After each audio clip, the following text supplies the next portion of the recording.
Hello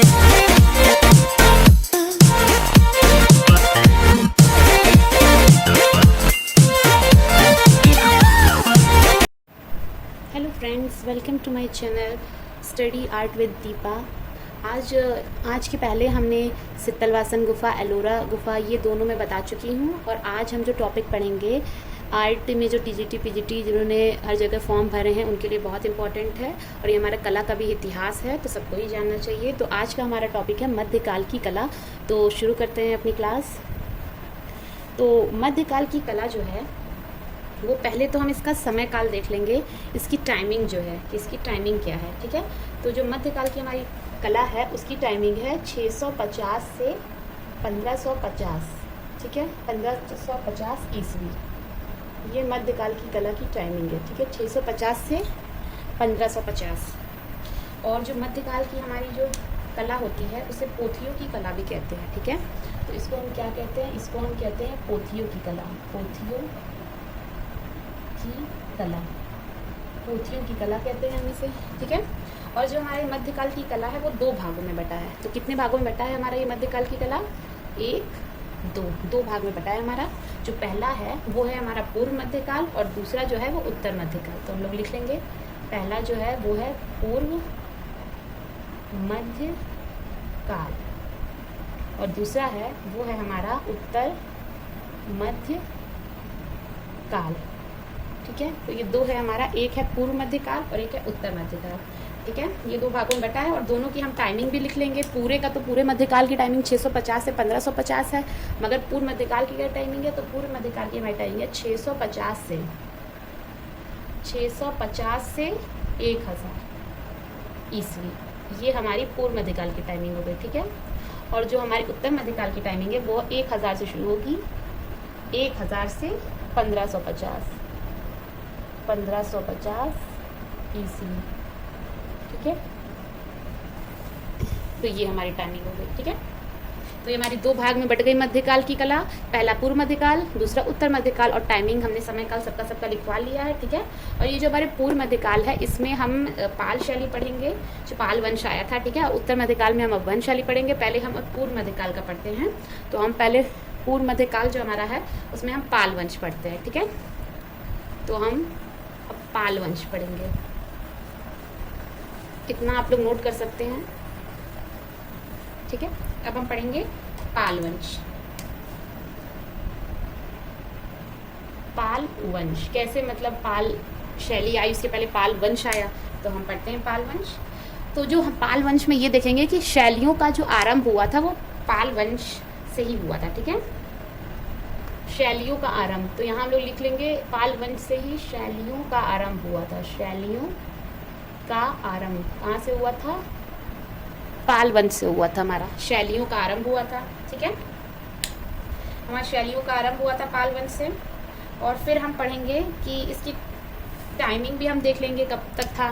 तो हमारा जो ये पाल वंश था वो 730 से 1197, ये इसका टाइमिंग था ईस्वी। ठीक है, ये इसकी टाइमिंग थी, इस समय आया था। ठीक है, उसके बाद अब हम पूर्व मध्यकाल के समय ही ये पाल वंश कैसे आया था? तो जो पूर्व मध्यकाल में, ठीक है, हम लोग लिख लेते हैं पूर्व मध्यकाल में पूर्वी भारत के, देखो पूर्व मध्यकाल में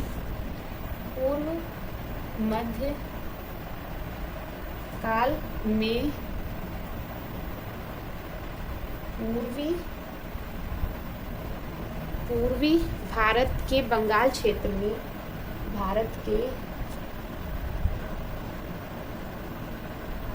क्षेत्र में, ठीक है, पाल राजाओं के शासन काल में, पाल राजाओं के शासन काल में 8वीं सदी से एक नई परिपाटी का जन्म हुआ। 8वीं सदी से एक नई परिपाटी का जन्म हुआ जो जिसे क्या कहा जाए, पोथी चित्रण के नाम से जाना जाने, जिसे जो पोथी चित्रण जो है के नाम से जानी जाती थी, पोथी चित्रण के नाम से जानी जाती थी, ठीक है, जानी जाती है। पाल वंश की, ठीक है, हमने इतना पढ़ लिया।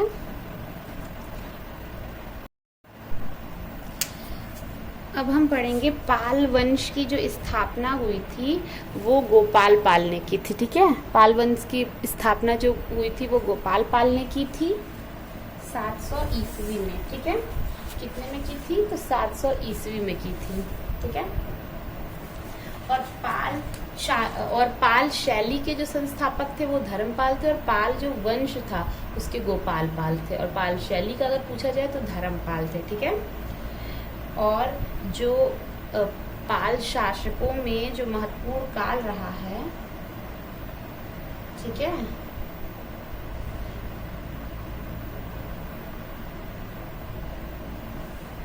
ठीक है, ये पाल शासकों में महत्वपूर्ण काल, कला के नजरिए से अगर देखा जाए, कला में जो कला थी उसमें जो महत्वपूर्ण काल रहा है वो धर्मपाल, देवपाल, महिपाल, रामपाल और विग्रहपाल का रहा है, ठीक है। और इसमें जो महिपाल है वो सर्वाधिक पाल पोथियों का चित्रण महिपाल के काल में हुआ था। जो महिपाल के समय में, इसके समय में सबसे ज्यादा सर्वाधिक पाल पोथियों का चित्रण हुआ था, ठीक है। और जो पोथी चित्रों में सर्वाधिक देवनागरी लिपि का प्रयोग हुआ था। जो पोथी चित्र हमारे थे उसमें सर्वाधिक जो है वो देवनागरी जो हमारी लिपि थी उसका प्रयोग हुआ था।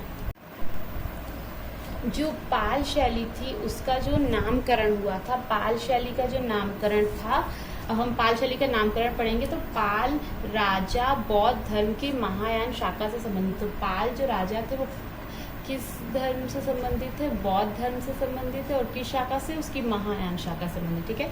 ये एक पॉइंट हो गया, हमको याद रखना है कि जो पाल राजा थे वो बौद्ध धर्म के महायान शाखा से संबंधित थे। पाल राजाओं के राजवंश के नाम पर, जो पाल राजा थे उसके राजवंश के नाम पर इस शैली का नाम पोथी चित्रकला पड़ा। पोथी चित्रकला पड़ा जो बंगाल में प्रकट हुई। कहाँ प्रकट हुई? तो बंगाल में प्रकट हुई, जिसे पाल शैली कहा गया, ठीक है। तो इतना याद है आपको। पाल राजा बौद्ध धर्म के महायान शाखा से संबंधित है। पाल राजाओं के राजवंश के नाम पर इस शैली का नाम पोथी चित्रकला पड़ा जो बंगाल में प्रकट हुई, जिसे पाल शैली कहा गया, ठीक। और लांबा तारा नाथ जो थे वो तिब्बती इतिहासकार थे। उन्होंने पूर्वी शैली कहा है पाल शैली को, या नाग शैली। और जो हेलेन रूबिसो थी वो कला समीक्षक थी, उन्होंने पाल शैली को बिहार शैली कहा है, ठीक है। जो पाल शैली है वो मुख्यतः 3 जगह प्रचलित थी, ठीक है, हमने पढ़ा। तो अब हम पाल शैली के बारे में पढ़ेंगे। पाल शैली मुख्यतः 3 जगह प्रचलित थी, ठीक है, 3 जगह फेमस थी। प्रचलित मतलब 3 जगह प्रचलित थी, फेमस थी लिख सकते हैं, फेमस प्रचलित थी।